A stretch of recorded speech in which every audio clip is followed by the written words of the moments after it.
ერთიანი კურსი საკმარისია, რომ გახდე მეტყველების თერაპევტი. როგორ ფიქრობთ, რა გავლენა აქვს სპეციალისტის კვალიფიკაციას ბავშვის განვითარებაზე?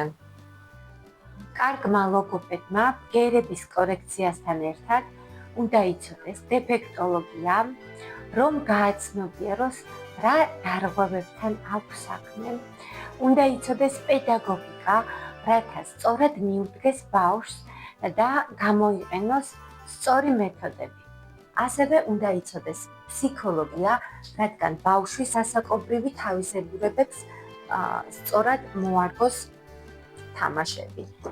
ლოგოპედია კომპლექსური მეცნიერებაა და თუ სპეციალისტი არ ფლობს საფუძვლიან ცოდნას, როგორ უნდა დაეხმაროს ბავშვს. დღეს ვისაუბრებთ იმაზე, როგორ ვითარდებოდა ლოგოპედია. რა შეიცვალა და დღევანდელ ტენდენციებზეც ვისაუბრებთ.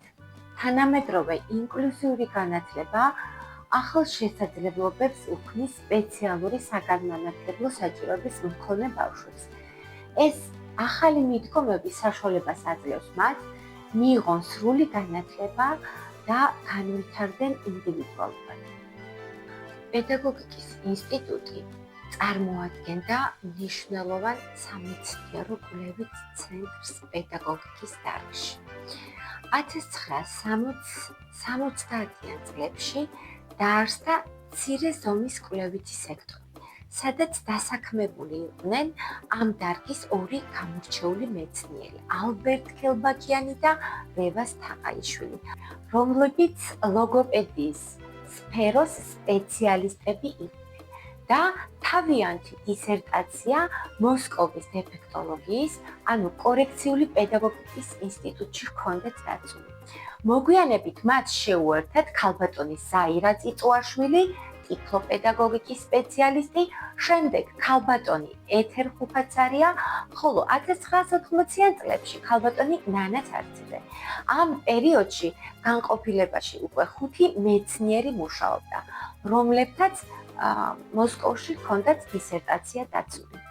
განყოფილება ჩამოყალიბდა კორექციული პედაგოგიკის, ანუ დეფექტოლოგიის განყოფილებად, რომლის უკანასკნელი ხელმძღვანელი ნანა ცარციძე გახლდათ. მისი უმთავრესი მიზანი იყო ქვეყნის მასშტაბით მოქმედი სპეციალური სკოლებისა და ინტერნატების მეცნიერული მხარდაჭერა. განყოფილებამ წარმატებით შეასრულა თავისი ამოცანა.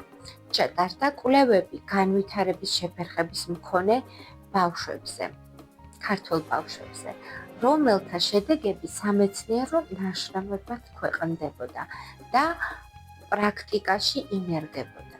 ამასთან ერთად ხორციელდებოდა ახალგაზრდა მეცნიერების აღზრდა.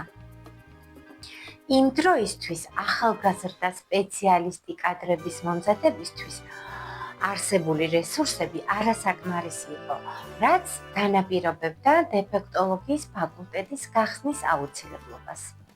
დარგში მომუშავე მეცნიერების ინიციატივა იყო დეფექტოლოგიის სპეციალობა გაეხსნათ ივანე ჯავახიშვილის სახელობის თბილისის სახელმწიფო უნივერსიტეტში, ფსიქოლოგიის ფაკულტეტზე.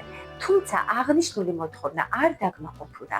1993 წელს საქართველოს მთავრობის დადგენილებით დეფექტოლოგიის სპეციალობა პედაგოგიური მიმართულებისთვის განისაზღვრა და სწავლების პროცესის უზრუნველყოფა პუშკინის სახელმწიფო პედაგოგიურ უნივერსიტეტს დაეკისრა. აღნიშნული გადაწყვეტილება მნიშვნელოვან წარმატებას წარმოადგენდა, რომელიც ხანგრძლივი მეცნიერული საქმიანობის შედეგად იქნა მიღწეული. ამ პროცესში გადამწყვეტი როლი ითამაშა ბატონმა მამია ყოლბაიამ და აგრეთვე ქალბატონმა ნანა ცარციძემ.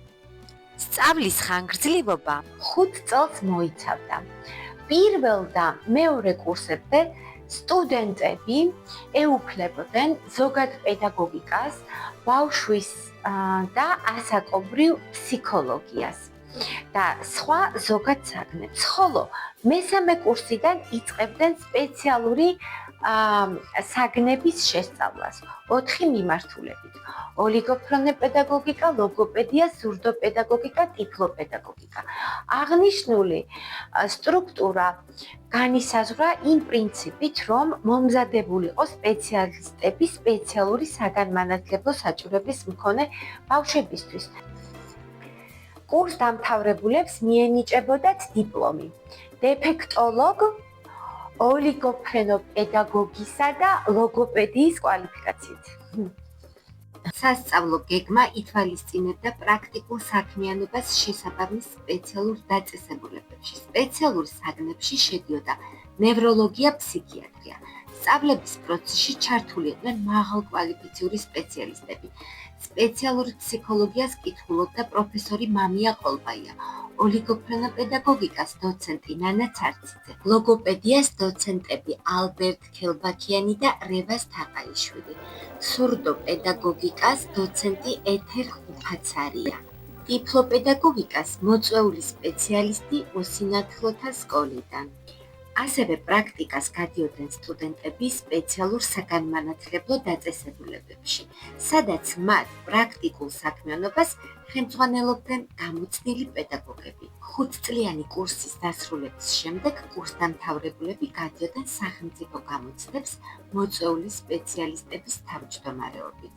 იმ პერიოდში შემუშავებული იქნა სრულყოფილი სასწავლო გეგმა და მომზადდა მაღალკვალიფიციური კადრები. 90-იანი წლების ბოლოს პედაგოგიური ინსტიტუტი გარდაიქმნა სულხან-საბა ორბელიანის სახელობის უნივერსიტეტად, ხოლო 2000 წლებში ილიას სახელმწიფო უნივერსიტეტად. დეფექტოლოგიის ფაკულტეტი 20 წლის განმავლობაში ფუნქციონირებდა, თუმცა 2012 წელს რეორგანიზაციის შედეგად იგი გაუქმდა. ამ კათედრას ქალბატონი ნანა ცარციძე 10 წლის განმავლობაში ხელმძღვანელობდა. 1990-იანი წლების მეორე ნახევარში შშმ ბავშვების განათლების პროცესში დაიწყო ახალი ეტაპი, რომელიც ინკლუზიური განათლების პრინციპებს ეფუძნებოდა.